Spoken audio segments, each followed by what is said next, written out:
नेपाल में राजनीतिक हलचल तेज हो चुकी है। प्रधानमंत्री सुशीला कार्की की सरकार और जेनजी युवाओं के बीच बड़ी सहमति बनने के बाद देश की राजनीति पूरी तरह अब बदलती नजर आ रही है। काठमांडू में प्रधानमंत्री कार्यालय में कल शाम बड़ा समझौता हुआ। मीटिंग में जेनजी आंदोलन के नेताओं, सभी मंत्रियों और सचिवों ने हिस्सा लिया। लंबी बातचीत हुई, उसके बाद सरकार ने जेनजी की मांगों को मान लिया। प्रधानमंत्री सुशीला कार्की ने खुद समझौते पर हस्ताक्षर भी किए। जेनजी की अगुवाई करने वाले सुदन गुरुंग को प्रधानमंत्री सुशीला कार्की ने बड़े बेटे का भी दर्जा दिया है। इससे आंदोलन कर रहे युवाओं में भारी उत्साह भी है। समझौते के बाद पीएम सुशीला कार्की ने खुद को और सरकार को दूसरी तरफ केपी ओली जो शर्मा हैं और साथ ही रमेश लेखक और कई भ्रष्ट नेताओं पर कार्रवाई लगभग तय इसको लेकर माना जा रहा है। इन सभी को जेल भी जाना पड़ सकता है। सरकार और युवाओं की सहमति के बाद नेपाल में हिंदू राष्ट्र की मांग फिर से मजबूत हो चुकी है।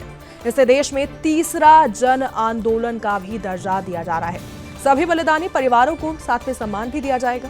घायल जेनजी युवाओं को नेपाल में ही अब रोजगार देने की भी घोषणा है। प्रधानमंत्री सुशीला कार्की ने जेनजी युवाओं, साथ ही मंत्रियों और अधिकारियों को इसको लेकर धन्यवाद भी दिया। पूरे नेपाल में इस समझौते के बाद तेज राजनीतिक भूचाल भी देखने को मिल रहा है।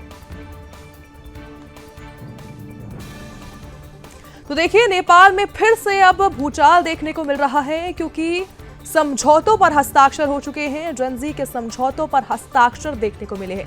इसी को लेकर अब हिंदू राष्ट्र की मांग भी देखने को मिल रही है। ये बड़ा भूचाल है नेपाल की राजनीति में, क्योंकि जिस तरह जेनजियों ने अपनी सरकार बनाई है और अब समझौतों पर भी हस्ताक्षर हो रहे हैं, और अब जो भ्रष्ट नेताएं हैं उनको लेकर भी उन्हें जेल भी जाना पड़ सकता है, यह भी बात सामने आई है। पूरे नेपाल में समझौते के बाद राजनीतिक भूचाल भी तेज हो चुका है। सियासत गर्मा चुकी है। इसी को लेकर सुशीला कार्की प्रधानमंत्री ने भी युवाओं और मंत्रियों और साथ ही अधिकारियों को धन्यवाद दिया है।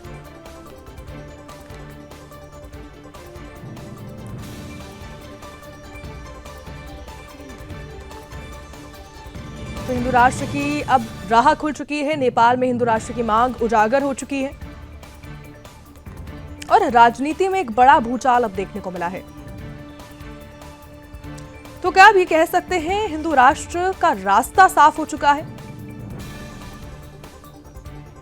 क्योंकि अब हिंदू राष्ट्र की राह पर नेपाल चल चुका है।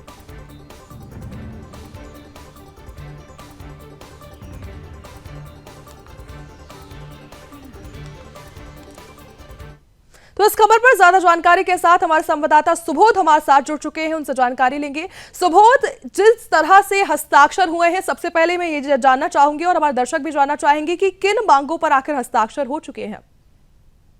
बिल्कुल, आपको बता दें कि जिस तरह से आज से 2 महीना पहले जेएनजी आंदोलन ने तख्ता पलट किया था और सुशीला सरकार को वहां पे जो पद से स्थापित किया था, उस सुशीला सरकार से बहुत ही उम्मीद थी और जेएनजी कार्यकर्ताओं के जो 76 जो शहादत हुए थे उनको लेके बहुत दिनों से जो मांगे थी, उस मांगों में जेएनजी के अगुवाई करने वाले सुदन गुरुंग जो है वो अपने सुशीला कार्की के समक्ष में जो कल संध्या में जो जेएनजी कार्यकर्ताओं के बीच में जो वार्तालाप हुई और जिन 10 बिंदुओं पे जो हस्ताक्षर हुआ, उससे जेएनजी कार्यकर्ताओं में काफी हर्ष है। अब जेएनजी कार्यकर्ताओं का सुदन गुरुंग जो है, जो कि प्रधानमंत्री सुशीला कार्की जी ने उनको बड़े बेटे का उपाधि देकर और जितना बड़ा ये लोग योगदान दिए हैं, उन जो घायल जो जेएनजी कार्यकर्ता है उस सभी को आजीवन उनका उपचार होगा, उनके परिवार का भरण पोषण होगा। जो भी जेएनजी कार्यकर्ता उसमें अपना जो घायल हुए तो उनको कहीं ना कहीं सरकारी नौकरी देने की भी बात चल रही है। और दूसरी तरफ बात करें तो जेएनजी जो है अपने राष्ट्र बचाने के लिए जो आंदोलन किए थे उसमें राष्ट्र हित का कार्य करते हैं। अब लग रहा है कि नेपाल में जिस तरह से उन्होंने मांगे रखी है 10 बिंदुओं में एक और बिंदु सबसे बड़ी है कि वहां के जो भ्रष्टाचार का मुद्दा था, भ्रष्टाचार के मुद्दा में केपी ओली, रमेश लेखक जैसे बड़े बड़े नेता उसमें शामिल हैं, उनके ऊपर कार्रवाई की जो मांग है अब आने वाले दिनों में बहुत जल्द ही अब वो जेल के सलाखों के अंदर में होंगे, इस तरह की कयास लगाई जा रही है। और नेपाल में जो चुनाव होना है वो चुनाव भी पारदर्शिता तरीके से हो, जो विदेश में जो रह रहे हैं नेपाल मूल के नागरिक हैं, उन सभी का भी चुनाव संबंधी कार्य में संलिप्तता को लेकर उन्होंने मांगे उठाई थी, उनपे भी हस्ताक्षर हुआ। अब लग रहा है कि सुशीला कार्की जी की सरकार जो है अपने जो जेएनजी, जो राष्ट्र हित के काम करने वाले जेएनजी की बातों को मांग के जो जिस तरह से हस्ताक्षर किए हैं, उसमें काफी नेपाली जनता और जेएनजी युवा बीच में काफी ही हर्ष का माहौल है। जी, तो ऐसे में अब हम क्या मान सकते हैं कि जो हिंदू राष्ट्र की मांग भी फिर से उजागर हो चुकी है, तो हिंदू राष्ट्र का रास्ता साफ हो चुका है कहीं ना कहीं? बिल्कुल, जेएनजी के द्वारा जिस तरह के राष्ट्र हित में कार्य कर रहे हैं और जिस तरह से उन बिंदुओं ने साइन कराया गया है, उस बिंदु को देखते हुए हम लोग एकदम आशा ही नहीं, पूर्ण विश्वास है कि अब नेपाल हिंदू राष्ट्र के कगार पे जा रहा है और हिंदू राष्ट्र होना ही है, तभी जाके नेपाल का पहचान और धर्म संस्कृति बचेगा। आए दिन तो इस तरह आंदोलन राजावादी या अन्य संगठन है, हिंदू संगठनों के द्वारा किए जा रहा है, मगर जो मूल रूप से जेएनजी कार्यकर्ताओं ने जिस तरह से आंदोलन किया था, 27 घंटे के अंदर में वहां सरकार गिरा के और यहाँ सुशीला सरकार जी को वहां पे बैठाया था, उनसे बहुत क्या आस लगाई गई थी। उस आस को अब सुशीला कार्की जी ने जिस तरह से जेएनजी युवा बीच में रह के सहमति जताई और दोनों पक्ष में सहमति पर हस्ताक्षर किया गया, उसको देखते हुए लग रहा है कि अब नेपाल राष्ट्र बच जाएगा और धर्म और संस्कृति भी नेपाल की बचेगी और हिंदू राष्ट्र की ओर जा रहा है नेपाल। जी, तो इसी को लेकर ये भी जानकारी है कि जो ड्राफ्ट है उसे फाड़ भी दिया गया था कुछ जेएनजीओ की तरफ से, तो क्या इसमें सच्चाई कितनी है? क्या सच में ड्राफ्ट को फाड़ दिया गया था कुछ अपोजिंग जेएनजीज की तरफ से?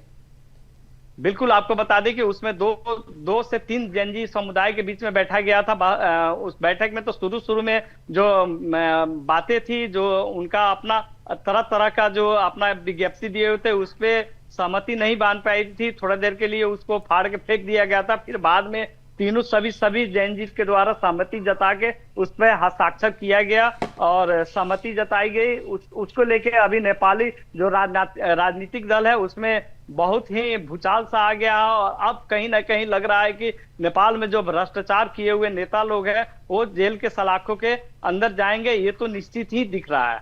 जी, तो बिल्कुल ऐसे में जिस तरह ये पूरा विवाद कहीं ना कहीं जेएनजीज की तरफ से चल रहा था, शुरू से हम देख रहे हैं किस तरह केपी ओली शर्मा की सरकार गिरती है और फिर अब उनकी सरकार आती है सुशीला कार्की की, तो क्या हम मान सकते हैं कि युवा ड्रिवन डेमोक्रेसी अब नेपाल में हमें दिख रही है? इसकी साफ तस्वीर है, युवाओं का चल रहा है।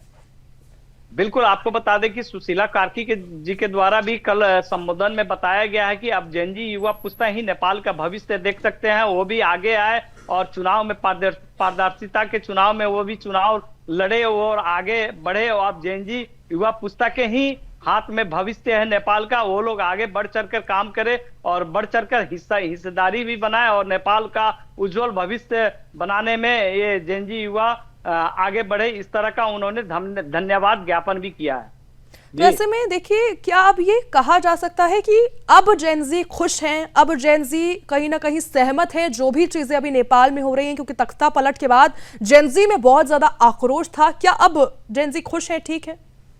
बिल्कुल, आपको बता दें कि जिस तरह से 10 बिंदुओं पर हस्ताक्षर हुआ है और उनकी मांगों को मांगी गई है, सुशीला सरकार के द्वारा जेएनजी युवा पुस्ता को आगे बढ़ने की जो सलाह भी दी है, अपने बातें भी रखी और उनकी उज्जवल भविष्य की कामना को धन्यवाद भी ज्ञापन किए है, उसको लेकर जेएनजी युवा पुस्ता में काफी हर्ष व्यापत है। और सुशीला कार्की के द्वारा जो जेएनजी युवा पुस्ता है उनको अपने बाल बालिका की सम्मान देते हुए उन्होंने यहाँ तक भी कहा था कि मैं तो नेपाल में रहने वाली हूँ और नेपाल में जहाँ अंतिम घाट होता है आर्यन घाट, वहां तक भी जाएंगे, तो उस तरह में हम सभी जेएनजी युवा पुस्ता का मम्मी बनकर रहेंगे, आप लोग बालिका बन के रहेंगे, तो हम कहीं कभी भी जेएनजी युवा पुस्ता को आगे बढ़ाने का कार्य कर रहे हैं और करेंगे भी। और जिस तरह से सुदुन गुरुंग जो अगुवाई कर रहे थे जेएनयू का, उनको बड़े बेटे का दर्जा जैसे ही देते ही वहां पे सदन में पूरे तालिया की गड़गड़ाहट गूंज उठी। और जिस तरह से आपको बता दें कि सुदन गुरुंग सहित पूरे जेएनजी युवा पुस्ता और नेपाल में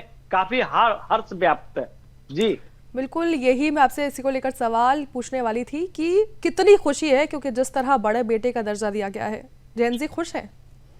बिल्कुल, आप देख सकते हैं कि सदन में भी किस तरह से तालिया की गड़गड़ाहट पड़ रही थी। जेएनजी युवा पुस्ता की जिस तरह से सुदन गुरुंग ही सबसे बड़ा अगुवाई करके वहां पे तख्ता पलट किए थे, आज उन्होंने जैसे ही प्रधानमंत्री सुशीला कार्की जी के द्वारा सुदन गुरुंग का बड़े बेटे का दर्जा दिया गया और जेएनजी युवा पुस्ता को अपने बाल बच्चा की तरह उनको अपना जैसे ही उनको सम्मान दिया गया, वैसे ही पूरे तालियां का गड़गड़ाहट हुई और पूरे नेपाल में हर्ष व्याप्त है और खुशी का माहौल है। जिस तरह से जेएनजी युवा पुस्ता ने अपनी 10 बिंदु मांगों को पर हस्ताक्षर सुशीला कार्की जी के सचिव के द्वारा और जेएनजी के बीच के अगुवा के द्वारा किया गया, उसके बाद में नेपाल अब शांति की ओर दिखता जा रहा है। जी, अब हमें अगर हम बात करें नेपाल में जिस तरह तख्ता पलट हुआ, जेनजी का प्रदर्शन हुआ, अब आगे नेपाल की क्या तस्वीर रहेगी? क्योंकि मांग पर हस्ताक्षर भी हो चुके हैं और जेनजी भी कहीं ना कहीं खुश नजर आ रहे हैं। क्या आगे भी हमें अब शांति की तस्वीर हम देखेंगे? बिल्कुल, हम लोग आशा लगा सकते हैं, आशा कर सकते हैं कि नेपाल अब शांति की ओर जाएगा। जिस तरह से जेएनजी युवा पुस्ता के हाथों में अब नेपाल का भविष्य दिख रहा है, जेएनजी युवा पुस्ता निश्चित तौर पे ही अब हिंदू राष्ट्र कायम करने की ओर आगे अग्रसर होंगे। और जिस तरह से जेएनजी युवा पुस्ता का बढ़ावा प्रधानमंत्री सुशीला कार्की जी के द्वारा दिया जा रहा है, उसमें कहीं ना कहीं मनोबल बढ़ता दिख रहा है। और जेएनजी युवा पुस्ता जो भी अपने नेपाल का अस्तित्व बचाने में कामयाब, आने वाली पीढ़ी की उनको चिंता थी कि अब हमारे आने वाली पीढ़ी भी इस तरह की भ्रष्टाचारियों की चपेट में ना आए, इसको लेके जो तख्ता पलट किया था वो एकदम साफ साफ दिख रही है कि अब नेपाल शांति के ओर बढ़ रहा है और कहीं से भी थोड़ा सा भी भ्रष्टाचार वो लोग बर्दाश्त नहीं करेंगे। और भ्रष्टाचारियों के ऊपर कानूनी कार्रवाई, यहाँ तक कि उन्होंने 10 बिंदु में एक बिंदु और भी उसमें लिखा गया है कि जितने भी भ्रष्टाचारी है उनकी संपत्ति की छानबीन हो और जो भी भ्रष्टाचारी पाए जाते हैं उसमें निश्चित तौर पे उन भ्रष्टाचारियों को सलाखों के पीछे जाना चाहिए। जी बिल्कुल, भ्रष्टाचारियों को सलाखों के पीछे डालने की पूरी तैयारी नजर आ रही है। बहुत बहुत धन्यवाद हमारे साथ सुबह जुड़ने के लिए।